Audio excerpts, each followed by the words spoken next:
Vou falar assim, Gilvan, porque eu não consigo técnico. Gilvan, ele participou da segurança do Sérgio Moro, do Bolsonaro, prendeu como ajudando a prisão das...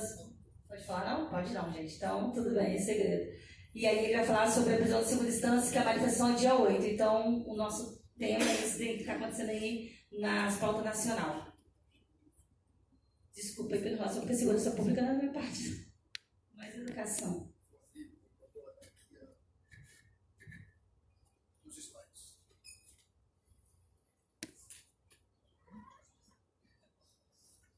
Vou aqui para poder olhar os slides. Esse microfone está ligado aí, Gilvan. Oi. Vou aqui para poder olhar os slides ali.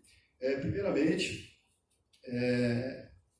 dar boa noite aqui e agradecer ao Cadu por ter disponibilizado e conseguido o espaço, ao guerreiro de selva Leonardo, que participa aí das manifestações de rua, a presidente, não existe na língua portuguesa presidenta, como diz a esquerda do nosso país, a presidente da Direita Espírito Santo e agora do Movimento Conservador, a excelente palestra do Dr. Fernando, e dizer a todos que o movimento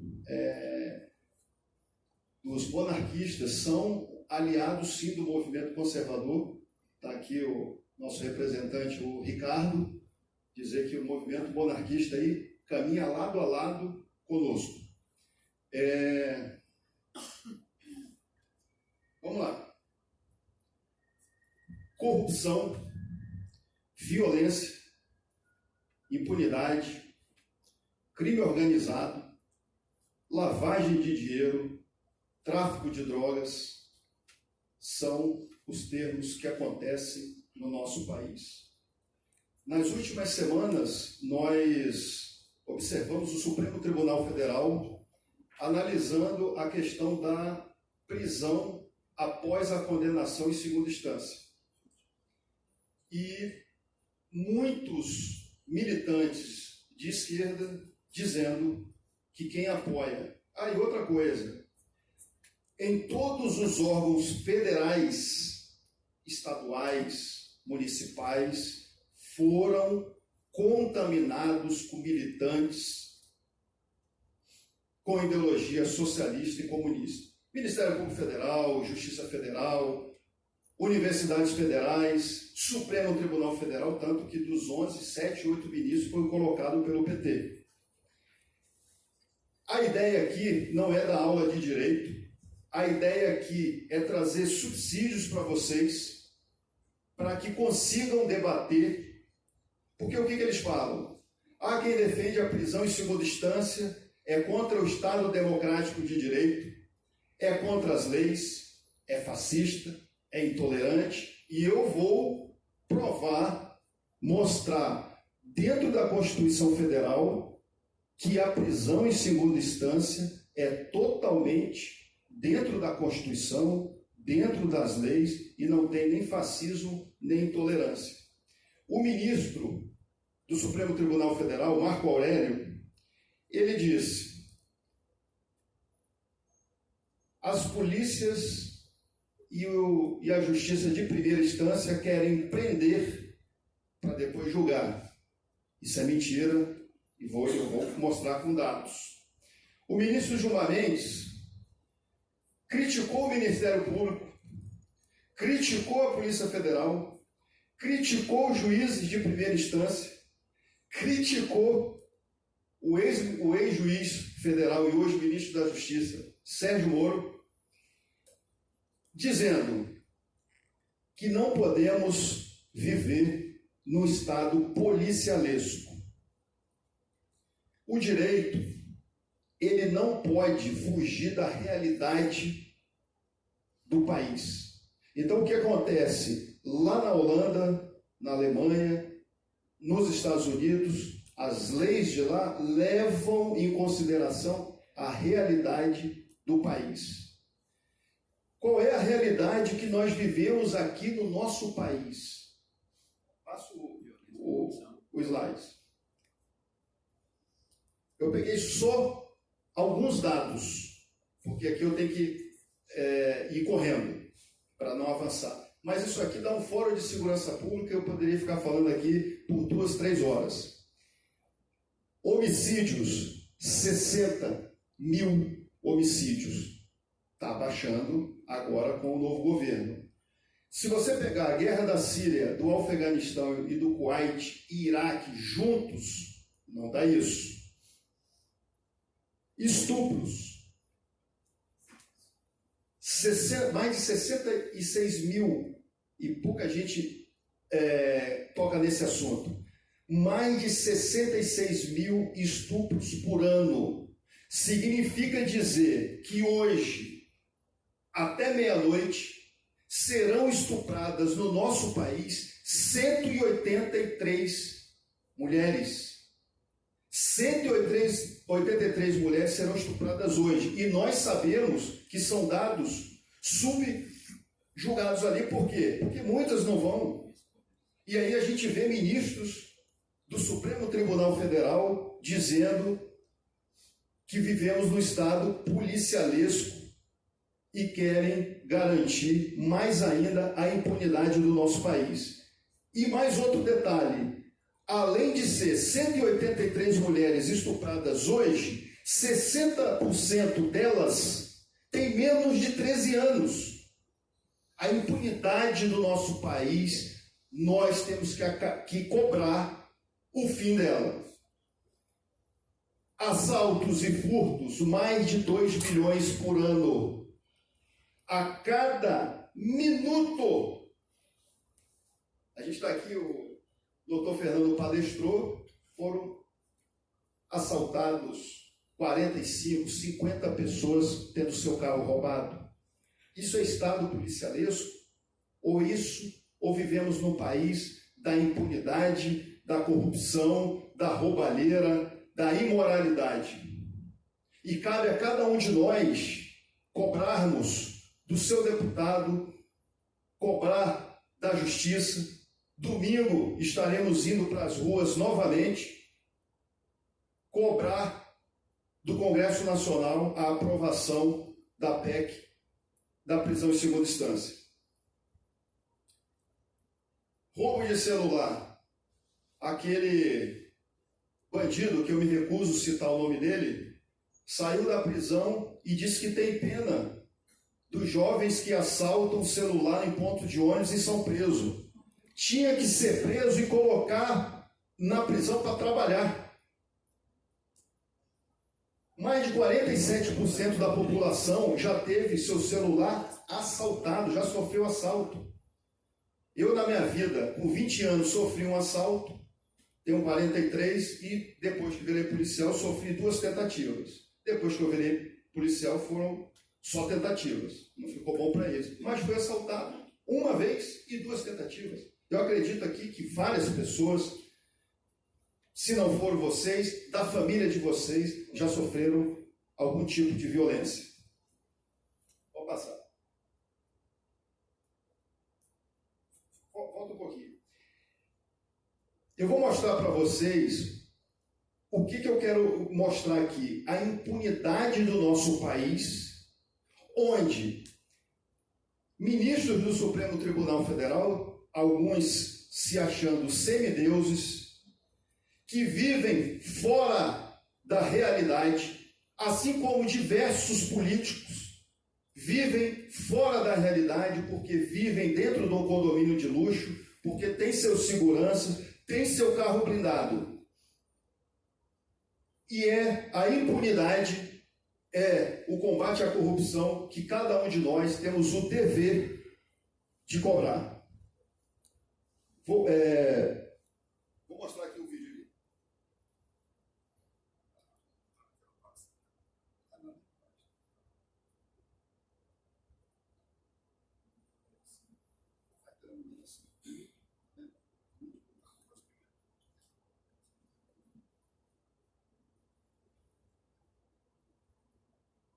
E agora a história de um assassino confesso e condenado pela justiça, mas que está longe da prisão. 10 anos, o jornalista Pimenta Neves matou a ex-namorada. O caso se tornou um exemplo de impunidade.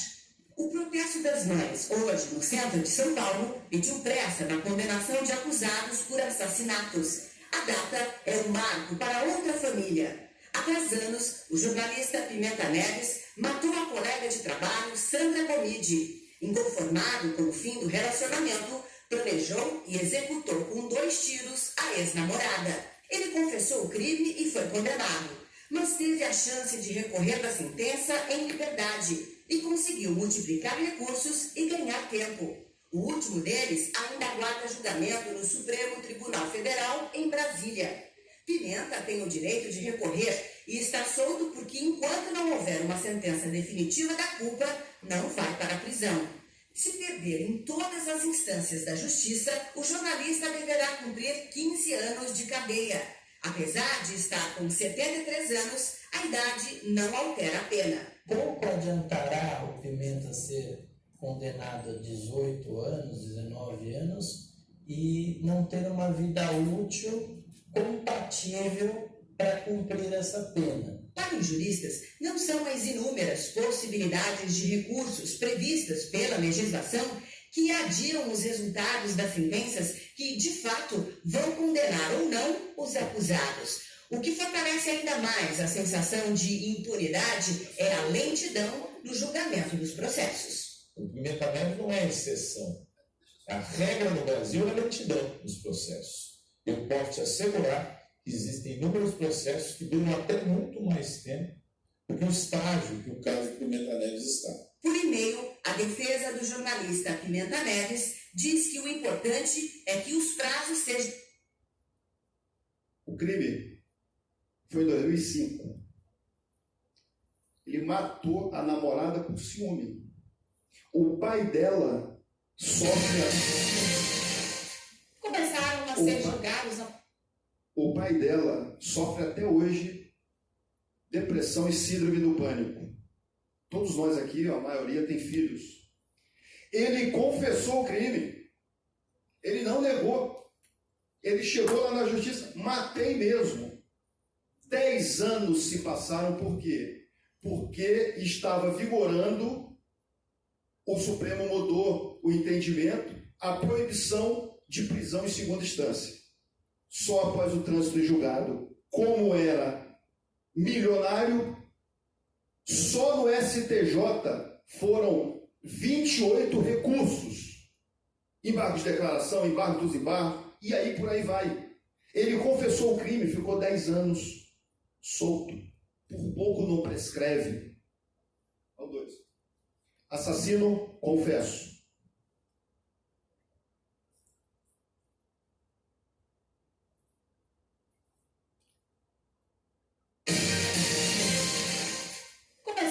Ser julgados amanhã desta terça-feira na sede da Justiça Federal em Belo Horizonte 2 dos réus da chacina de Unai, ocorrida em 2004. O julgamento dos 2 réus começou por volta de 9h30 da manhã na sede da Justiça Federal. Norberto Mânica é acusado de ser o mandante do crime. Já o empresário José Alberto de Castro é apontado como intermediário na contratação de pistoleiros para a execução das vítimas. O julgamento dos 2 réus já foi adiado 2 vezes, uma em setembro de 2013 e outra na quinta-feira da semana passada. Para o ministro do Trabalho e Previdência Social, o julgamento de hoje assegura a legalidade. A expectativa é que a justiça seja feita, todos os criminosos sejam punidos, condenados, e esta condenação sirva de exemplo para a preservação do respeito à legislação, do respeito à vida e do combate da recusa a qualquer tipo de violência. O crime conhecido como chacina de Unai aconteceu há quase 12 anos. Até o momento, 3 réus que cometeram homicídio de 4 servidores federais foram julgados. Um outro réu morreu durante o processo. Ao todo, as penas somam 226 anos. Em protesto pela demora dos julgamentos, os auditores do trabalho se organizaram em frente ao prédio da Justiça. 4 cruzes simbolizavam os mortos na chacina. Em todos esses anos, esses 11 anos e tanto da chacina, sempre aconteceu algum episódio, alguma ameaça velada, se referindo a o fato de não haver julgamento, ou seja, a mensagem que o crime não foi julgado, enfim, não teria punição, alguma coisa desse tipo. Outros 2 réus, o ex-prefeito de Unai, Antero Mânica, e o empresário Hugo Bico. O crime aconteceu em 2004. 2019, quem foi preso foi os pistoleiros. O ex-prefeito e o fazendeiro, 2018, o processo ainda estava no STJ. Só vai transitar em julgado, para quem não é do direito, só no STF. Ainda está sendo julgado. Solto. Vai preso, vai solta, vai preso, vai solta. Eu estou acelerando aqui para não tirar o tempo ali do nosso presidente. O SBT Brasília começa com uma história sem fim. A chacina de Unai completa 9 anos hoje e a justiça não conseguiu punir ninguém. Até mesmo um dos principais acusados perde a agilidade da lei. Essa aí, coitada, é a viúva de um dos auditores.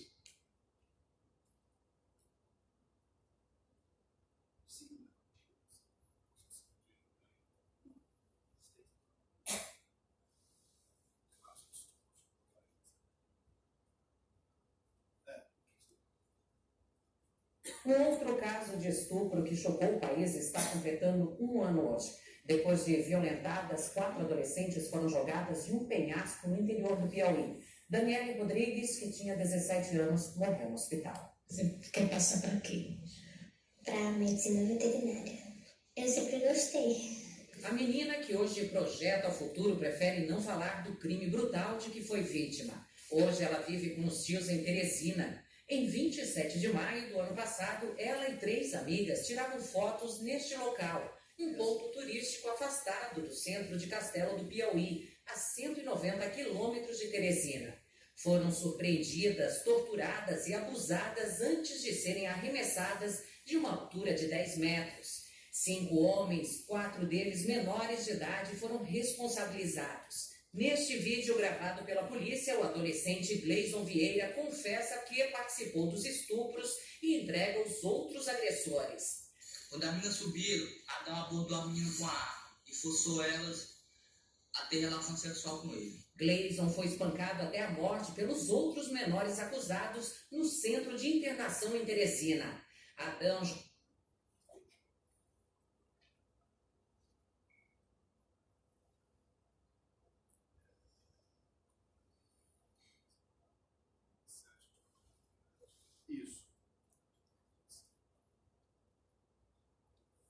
Essa é a última, sinal da impunidade no nosso país. A polícia já tem uma pista sobre o assassinato de um aluno da Universidade de São Paulo. Um dos jovens que teria participado do crime se entregou, mas Carla, ele saiu livre e rindo da delegacia.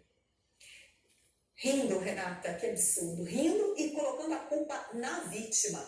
A história toda parece absurda e ainda mais a entrevista dada pelo advogado do acusado. Veja só. Irlan Santiago foi embora da delegacia no fim da noite. Estava ao lado dos advogados e não parecia muito preocupado com a própria situação. Ele foi indiciado por latrocínio, que é o crime de roubo seguido de morte. Irlan disse que o estudante da USP foi morto porque reagiu. Se ele ficasse na dele tranquilo, se reagir, ele não ia ter tomado bala. Irlan não ficou preso porque se apresentou espontaneamente e, segundo a polícia, é réu primário. Ele foi interrogado, confessou a prática do crime, na presença de seu advogado, foi indiciado. Em função dessa situação de apresentação espontânea, ele não será preso agora, ele tem o direito de permanecer em liberdade. Nós vamos, ao final do inquérito, requerer as medidas cabíveis já para a prisão preventiva. A vítima, Felipe de Paiva, tinha 24 anos, estudava na Faculdade de Economia e Administração e tinha comprado um carro blindado havia pouco tempo. O criminoso contou que Felipe não foi a primeira vítima a ser abordada na noite do dia 18 de maio. Antes, ele e um comparsa tinham tentado roubar o carro de uma mulher com deficiência, mas desistiram porque, segundo disseram, ficaram com pena. Foi quando viram Felipe. Na versão de Irlan, quem deu o tiro no estudante foi o comparsa, mas ele não revelou o nome do assassino. O advogado dele concordou. Uma regra de quem é do crime nunca entrega parceiro. Todo bandido tem ética. Você é um cara experiente na área criminal, Eu sei que você está fazendo essa pergunta simplesmente por fazer. Que você sabe que em todas as profissões tem ética. Eu acho que eu não entendi direito. Você também acha que não ouviu direito, né? Vamos ver de novo a entrevista do advogado Jefferson Badam. Uma regra de quem é do crime nunca entrega parceiro. Todo bandido tem ética. Você é um cara experiente na área criminal. Eu sei que você está fazendo essa pergunta simplesmente por fazer. Que você sabe que em todas as profissões tem ética. Em todas as profissões tem ética? Profissão de criminoso? Acho que não tem muito a dizer depois disso não, Renato. Eu não tenho como expressar a nossa indignação, cara. Vamos deixar para lá, não tem como expressar. Esse é o Brasil. É esse o Brasil. Nós criamos os nossos filhos, educamos, ficamos de madrugada, quem não teve vai ter e vai ficar de madrugada acordado, educamos com muito sacrifício. Qual é a dor de um pai, de uma mãe que tem seu filho ou filha assassinado? O Estado só se preocupa com o réu e com o criminoso, é dever do direito, é dever das leis e das autoridades públicas olharem para a vítima, olharem para a família da vítima. É isso que nós temos que cobrar do Congresso. E observar como cada deputado e senador estão se posicionando. Da esquerda, a gente não pode esperar nada. Aliás, podemos esperar defender criminoso, defender bandido, defender a corrupção. Esse é o Brasil que a gente vive.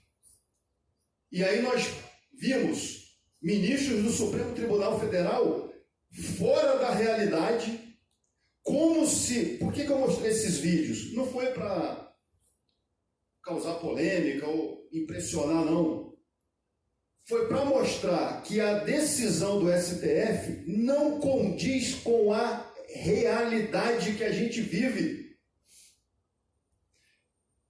Que os anjos de Deus aqui protejam a todos nós, mas a gente, cada um vai para casa aqui, a gente não sabe o que vai acontecer. Tem que ser levado à realidade dos fatos. Eu vou acelerar agora, porque eu quero... Eles nos acusam de sermos radicais, intolerantes, contra o Estado democrático de direito. A minha ideia aqui não é dar aula de direito, mas mostrar que nós respeitamos a Constituição. Nós respeitamos as leis. O problema é que muitas vezes o STF, e eu digo sem querer generalizar, citando nomes, querem dizer que o nosso país está a mil maravilhas. Pode adiantar, vou acelerar bem agora. Como é que se deu a jurisprudência da prisão em segunda instância? Em 88 veio a Constituição Federal. Mas desde do Código de Processo Penal sempre foi permitido a prisão em segunda instância. Sempre. Sempre. Chegando em 2009, houve a mudança, a proibição de se prender após a segunda instância. E detalhe, França e Estados Unidos são berço da presunção de inocência, são berço das liberdades individuais. Lá se prende após a decisão de primeiro grau, não é nem de segundo. França e Estados Unidos, países democráticos, berço das liberdades individuais, se prende após a decisão de primeira instância. E nós, um país onde impera a corrupção, a violência, o crime organizado, prender após o trânsito de julgado. Volto a dizer, eu quero apresentar aqui alguns dados para vocês absorverem e no debate contra esses loucos da esquerda, eu fui até... Só falar esquerda, acho que já simplifica tudo. Vocês terem condições de debater. Então, na maior parte do tempo, prevaleceu a prisão em segunda instância. Ou seja, não tem nada inconstitucional. Por quê? De 88 a 2009, o Supremo entendia que podia prender. De 2009,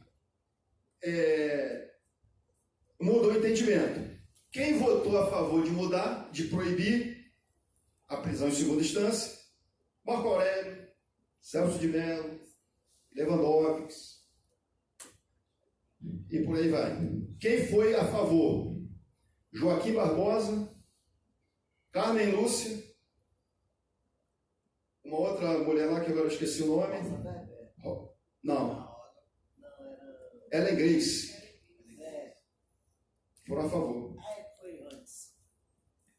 Passa. Gentileza. Vamos lá. Vou falar bem. Léo aí me permite, nosso advogado, mas um advogado que não defende bandido, deixar bem claro. Eu acho que toda profissão tem seus problemas. Então, assim, peço a liberdade de falar bem simples para as pessoas entenderem. A primeira e a segunda instância, elas julgam exatamente e analisam a autoria e materialidade. É lá que decide se a pessoa é culpada ou não. Não é no STJ e no STF. Então, se você comete um crime, é na primeira e na segunda instância que vai ver se você é o autor e se tem materialidade para te condenar. O STJ e o STF, eles só analisam falhas. Então, a primeira e segunda instância é que define se o cara é culpado ou não, com provas. Então, por que não pode prender em segunda instância?